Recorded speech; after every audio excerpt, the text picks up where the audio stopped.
Greetings, beloved. My name is Wayne Earl, and I am your new interim minister.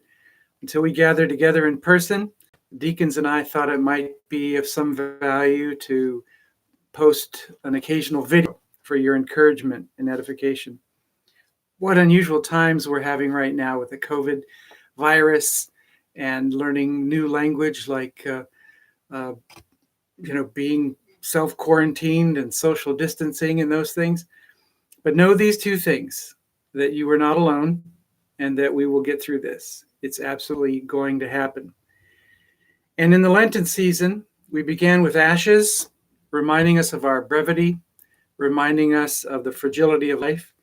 In Luke chapter 19, Jesus is on the way to his last week on earth. And as he comes over the crest of the mountain there with the city of Jerusalem in view, this panoramic view, it says in Luke chapter 19 that as he came near and saw the city, he wept over it. He wept because of the spiritual blindness of the people. In fact, that text tells us that he says, if you'd only known that my purpose was to come and to bring peace to you. But instead, quoting Isaiah, he said, it's hidden from your eyes. He was sad. And psychologists tell us that sadness is something that happens based on some event, something.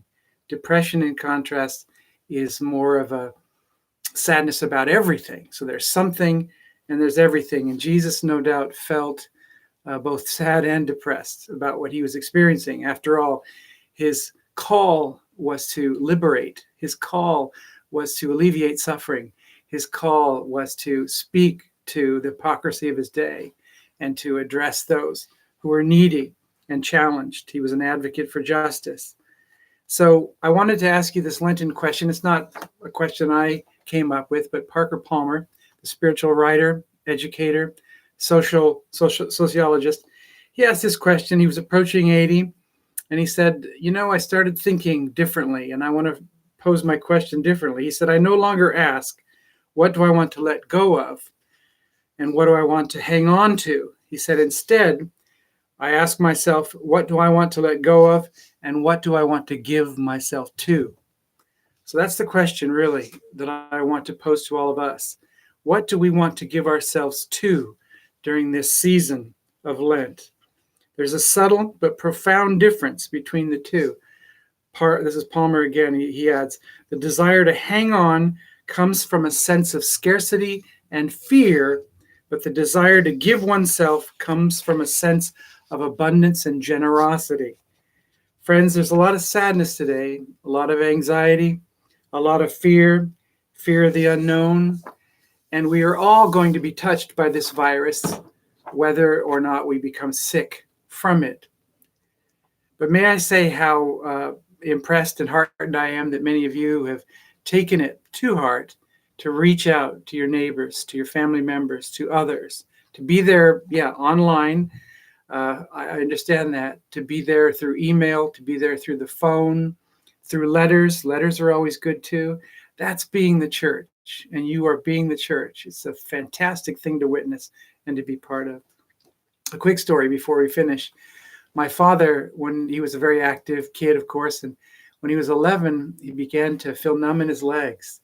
This was during the polio epidemic, and he come to find out he had polio. And so he was quarantined. He was isolated.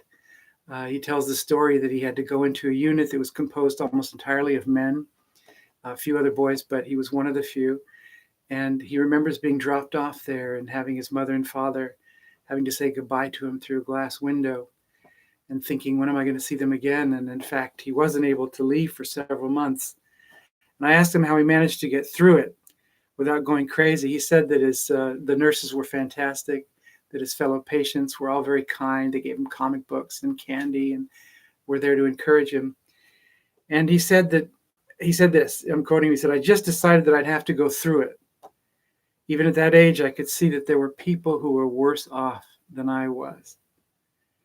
He said, I decided to give myself to the treatment, to go through it. Fortunately, I was one of the lucky ones who got better. Friends, it's okay to be sad. There's a lot of sad and bad things that happen to people, to all of us. and embracing the sadness, accepting it, the reality of it. It doesn't mean that we're happy with it or that we stop working to change the way that things are. No, we look at it, and because we are needed, we face our fears and we continue to trust in God. We continue to pray. We continue to encourage one another and support each other in this difficult time.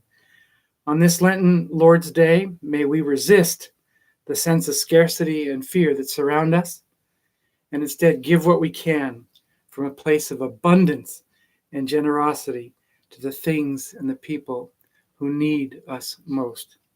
This present crisis will not go on forever. We will get through this together. You and I are not alone. Don't lose heart.